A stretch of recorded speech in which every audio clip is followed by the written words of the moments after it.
I mean, when I look back and I think about it, it's almost like a prisoner of war just been tied down to a seat and tortured. And she was tied down and had to take everything that child, 96 attacks that afternoon.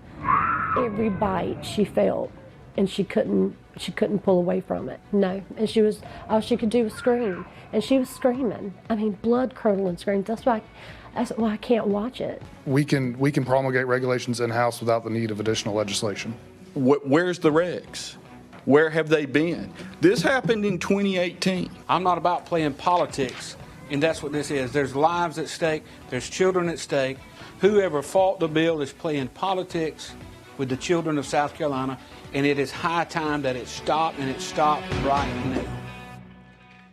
Nearly 5 years after two special needs students were brutally attacked at a South Carolina school bus, the state still does not have a law requiring adult attendants to ride those buses. The state warned the district something like this would happen 2 months before these attacks, but the district did nothing about those warnings. And today, the State Board of Education met to vote on the first reading of the regulation that was supposed to fix the attendant problem, but that regulation doesn't force anyone to do anything. Our Chief Investigator Jody Barr was at the State Board meeting and has tonight's update to the longest ride, a Queen City News investigation.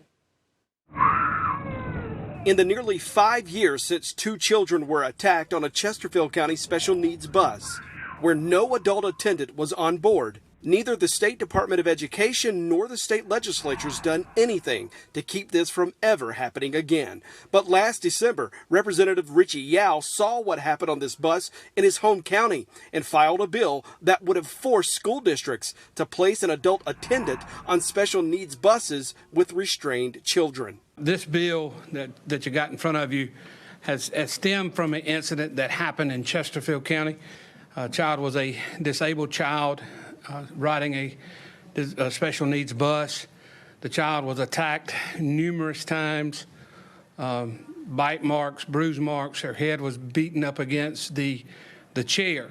I will tell you that if an attendant would have been there, it would have protected that child. But Yao's bill never made it out of this House Joint Subcommittee, not after the State Education Department's Government Relations Director, Philip Cease, convinced lawmakers to kill Yao's bill. The department understands why this legislation was introduced. Upon further investigation, under current statutes, the department is able to write legislations, and the State Board of Education is able to adopt those regulations so that local school districts have to abide by those.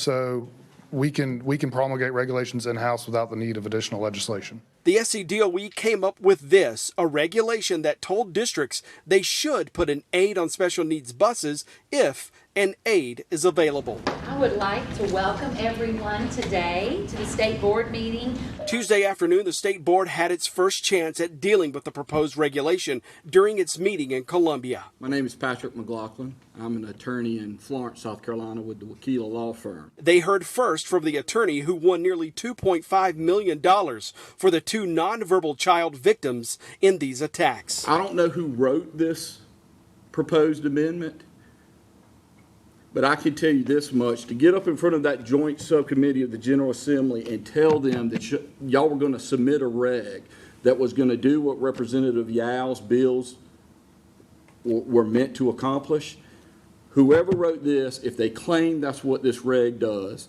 they're either being disingenuous or they are incompetent. One of the two. It accomplishes nothing. Patrick McLaughlin reminded the board Chesterfield County School District administrators were warned 2 months before these attacks that operating special needs buses without another adult on board was putting the children, the public, and the driver at risk.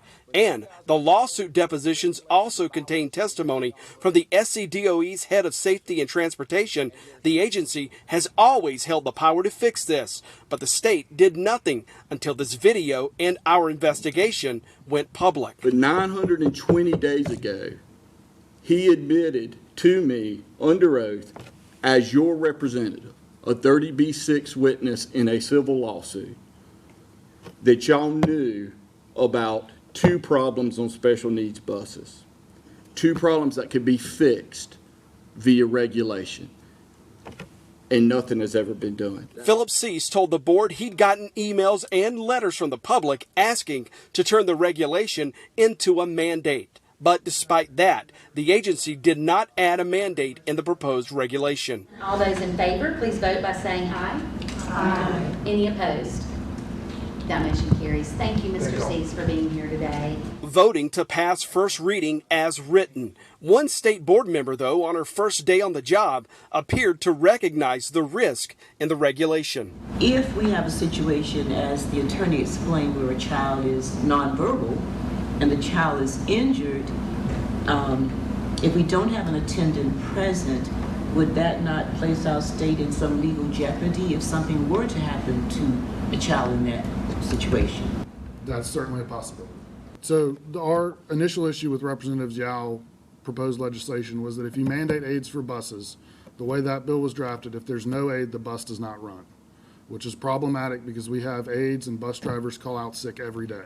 But a sick teacher doesn't mean canceled classes. We asked Cease to explain the difference. Doesn't state law require a teacher to be in the classroom? If a teacher's sick, somebody's got to be there, right? Right. So what's the difference with these buses? The bus drivers and aides are different. How is that? The process for them to be hired. Do you understand the concern that the regulation you all proposed does not do what Zhao's bill suggests? Correct. But if Zhao's bill would prevent children from getting from school to home or home to school, if there was not an aid on the bus. And now all of a sudden there's a problem with Zhao's bill. Before they just didn't understand why the bill was being proposed. Now all of a sudden, oh, there's a problem with it and it could result in kids not being transported. Listen, it's nothing but excuses and avoiding the problem. Every time they delay it, a kid is getting on a bus and they're not being protected and they're being endangered. If these kids get attacked, it's on the department. They know about it and they've done nothing to stop it.